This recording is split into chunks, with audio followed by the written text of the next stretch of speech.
happening to my eyes? Are my chemo side effects getting shorter and worse, or drawn out and worse? And what happened at the benefit gig? Yes, a benefit gig for little old me. What? Come with me through the curtain of blurred colons and find out what's going on in my cancer story. Welcome to the Tumortastic Video Diary number 32. Hi, Skatz here. They know who you are. It's Friday, July 26th, and this is Video Diary number 32. It's the second video on my new channel, Still Alive, where we don't like to die before we die, do we? It's not good for you. Rise up and live. Hypocrite, you're trying to do me in. Now, some of you already know about the benefit gig I mentioned in the intro. I'm going to be showing you some pictures and telling you all about the event, thanking everyone again, and you'll hear my darling wife Liz read out the speech I wrote for everyone because I was too ill to make it. Oh, diddums. But first,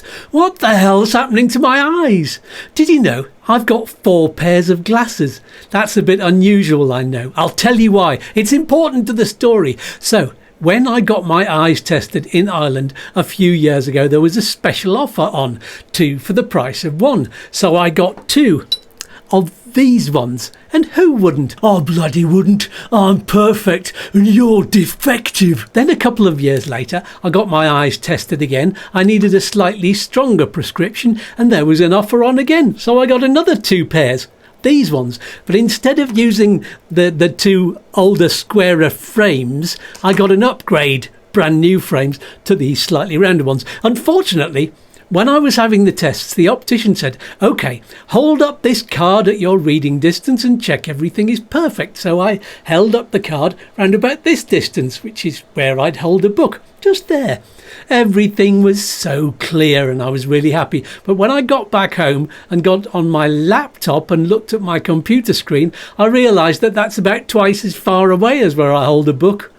Bugger. Oh, dearie me. However, when I tried with the old pair of glasses, the squarer ones, they were perfect for working on the computer. So you may have seen me on videos wearing the old ones. And when I do the Colonel, when I play him, use them. Yes, the Colonel is me, didn't you know? But, you know, I always carry around the new ones and wear these for close-up stuff. And it's probably quite funny to anybody watching me getting very close to the shelves in the supermarkets to read the labels. Did you look like a ponce? I only need them for close-up, like I said. I'm fine when I'm driving or when things are far away. I could watch the telly and see things clearly. But since I started on chemo, I found that my old glasses, these ones, they aren't any good anymore. So I'm wearing the rounded ones for the computer as well and for making videos, and I have to hold books just a little bit further away, about there. It's only natural deterioration. Stop moaning, you old bastard. But not only that, now I'm having trouble focusing on the telly as well, and that's not close up, and the glasses don't help at all with that. And in the evening when I'm having dinner in the low light, I have to put my glasses on to see what I'm eating. So if I'm watching telly at the same time as I'm eating, I look like this, like a sexy secretary. You are not sexy. Problem is, I don't know whether this is just natural deterioration of my eyes because of age, or whether it's a temporary effect of the chemo drugs because of the fatigue and the tiredness, or is it both? If it's anything remotely temporary, then I can't do anything about it until after the chemo is completely worn off and the tiredness has gone away, which could be as late as next year. No point in going to an optician just yet, or is there? I'll still be left with the same conundrum and possibly be out of pocket. I don't know, though. Can I get free eye tests here? I should start asking, I suppose. I'll check that one out. Anyway, watch this space. Oh, very funny. So where are we in the treatments then? I've had cycle number 3, and yesterday I finished the 14 days of chemo tablets for that cycle, which means I'm over halfway through. Woohoo! I noticed earlier in the week, though, that I'd had some extra tablets left over. So at some point, I've missed taking 4 tablets one morning. Don't remember doing that, but you don't remember missing things, do you? That's the brain fog for you. First time I've done it though. Won't do it again. I've worked out a better system. I now put everything ready on the chopping board in the kitchen for after I've had my food. There's the cup of water and the little cup to put the tablets in, because I'm not allowed to touch them. I have to take them with the cup, and the tablets are there as well. So I put all that out for after I've had my food, and I now always clear up the cup and the tablets immediately I've taken the tablets. So if the cups or anything is still left on the table on the chopping board, I know I've not taken the tablets. And I can always count how many I've got left to confirm. 56, 24, 31, 99. Am I confusing you? So, what did I do with the leftover tablets, I hear you ask? What did I do with the leftover tablets? Well, as it's almost impossible to get through to the hospital on the phone to ask them, I took an extra one each evening this week. Ooh, danger, Will Robertson. Making it 4 in the morning and 4 in the evening instead of 3 in the evening. I realised that my doctor might have something to say about that, but I'm also fairly sure it's still within the boundaries of safety, and I'd rather hit Freddie hard with everything at my disposal and possibly feel a little bit worse for 4 days than miss out on some of my weaponry and risk Freddie not being shrunk as much. Anyway, it doesn't seem to have done me any harm at all, really. Still alive! Is this place getting bigger, or is it just me? The really bad side effects of the first few days after treatment seem to have been a bit shorter this time, which was unexpected. And I did load up on cannabinoids over that bad weekend, so I was zonked, which means I probably got more rest than the previous time. Maybe that's why I recovered quicker. However, the side effects in general were all a bit stronger over the 14 days than on the second cycle, especially the neuropathy on my hands and on my feet now as well, and the fatigue has gone up a level, I think. It's difficult to tell. I try to ignore it as much as possible. I keep telling people I'm okay, and I look okay, but, you know, I'm not really completely okay. I mean, today I'm a bit better than yesterday because I finished the tablets yesterday, and that really does make a difference. And I'll be even better after this weekend. It's our wedding anniversary on Monday. We're celebrating it on Sunday though. A special meal at home. Sorry to the restaurants. I'll be back to eating out more often when this is over. But we are having a caterer in at home. Ooh, how very posh, eh? Hip, hip, hooray. Right then. The bit you've all been waiting for, the big benefit event. Oh, it was so wonderful. I can't tell you. I'm going to show you some pictures and videos while I talk about it in a minute. Unfortunately, I can't let you listen to the sound on the videos because all of the bands were playing cover songs which are covered by copyright. So YouTube would pull the video. Still getting burps. The side effect hasn't gone away. You'll just have to imagine what it all sounded like anyway. If it was anything like your music, it was shit. There is one video I can play though. I wrote a little speech for my lovely wife Liz to read out to the crowd, and there was a crowd, a full house. More about that later. So here is the speech. You might need a box of tissues. Here goes. I'd like you to please put your hands together for Miss Scattergood.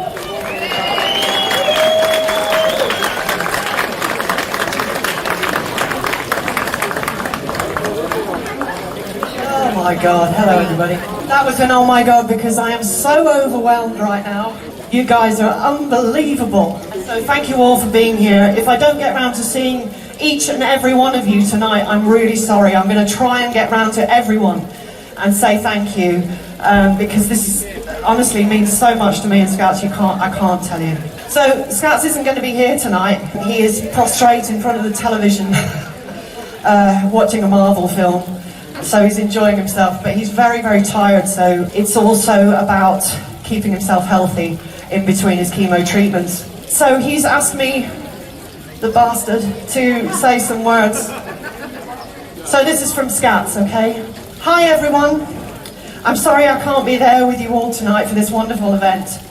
I've been a bit ill, you might have heard. It's not a particularly rare condition that I have, and I'm not the only one going through it. It doesn't make me particularly special. Apparently half of us are going to get it at some point. It's not even like I'm depositing hair and teeth everywhere like a molting leper. It's only a common or garden arse cancer, and yet you're here for me tonight. The only thing that is different about my condition is that I've decided to be open about it on social media, which is usually as safe as standing up in the trenches and lighting up a cigarette.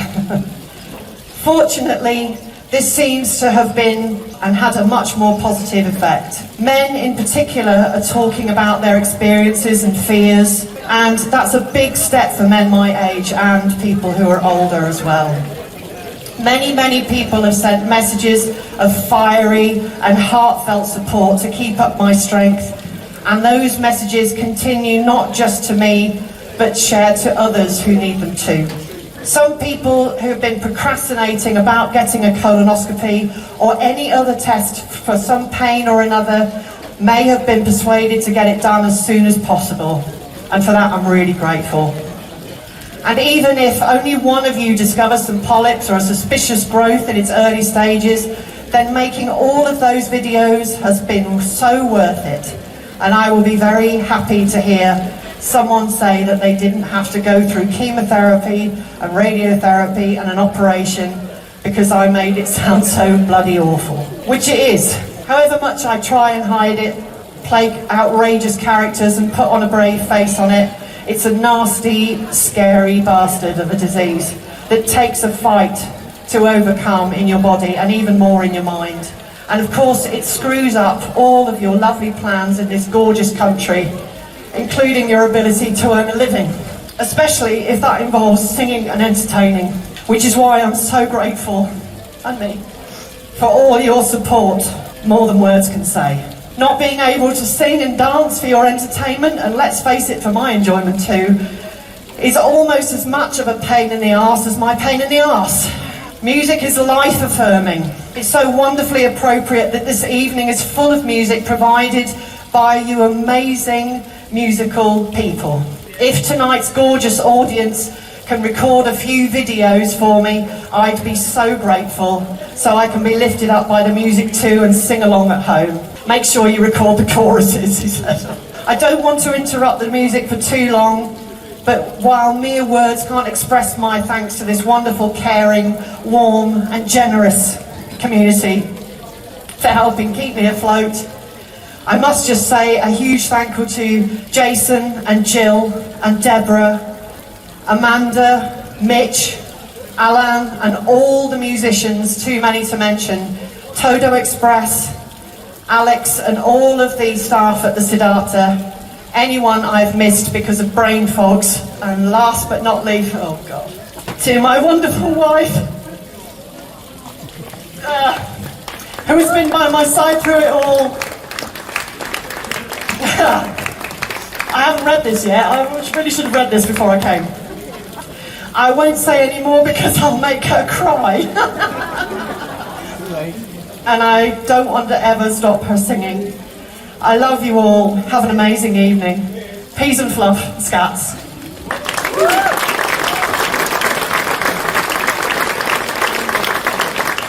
In a way, I'm quite glad that I couldn't make it to the event, because I'm not sure I'd have got through the speech myself.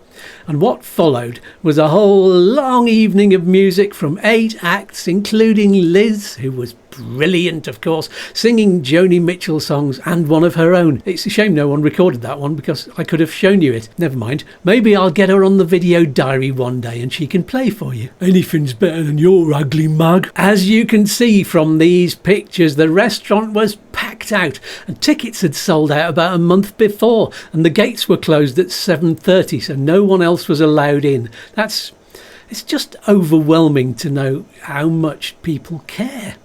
Liz told me afterwards she was in tears at the messages of support and love as she went round and talked to everyone. I just can't thank everyone enough. But I will say again, massive thanks to Jason, Mitch, Deborah, Jill, Alain, Todo Express, Siddhartha Restaurant, the audience, and anyone else who bought a raffle ticket but couldn't get into the gig, and of course the wonderful musician friends who gave their time and talent to entertain everyone and show their support, and finally to Amanda, my lovely friend who set up the GoFundMe page which inspired the whole event. What a beautiful community we have here in Competa. I keep saying it, but they've kind of proved it so much by creating and supporting this event, and me. I find it difficult to take that in. You're all wonderful, and I love you forever. You're my heroes. This means so much. And it'll keep the wolf from the door for a little while longer. Donations are still coming in to GoFundMe as well. I'll put up the QR code somewhere up there, I think, and you can also find that link below this video in where I've got the link to everything, I think it says, because there's no way of knowing how many more months it will be before I'm able to gig again. So your continued support is appreciated so much. Your continued support is appreciated, Ponce. You know what, there's even talk of another benefit gig for me in a few months down and along the coast a bit, where I have another group of supportive friends for whom I took part in a fundraiser earlier this year for the Hospital Translators organisation. I'm not sure what the name of it is, but they are lovely people and well deserving. Stuff like this is medicine for the soul. And soul medicine is as powerful as chemo against Freddy the Bastard tumour. It's all bloody porridge, mate. La! On that note, that's all for this week. Next week, I'll see you again. How exciting! Thank you so much for continuing to follow my story and sharing your own stories and sending messages of support. Tune in next Friday for another thrilling episode of Feck Off Freddy! I said, it's not called that! Keep your fingers and your toes crossed, you lovely people, and as always, raise your drinking receptacle with me. The toast, as always, is still alive. So let's do the still alive dance.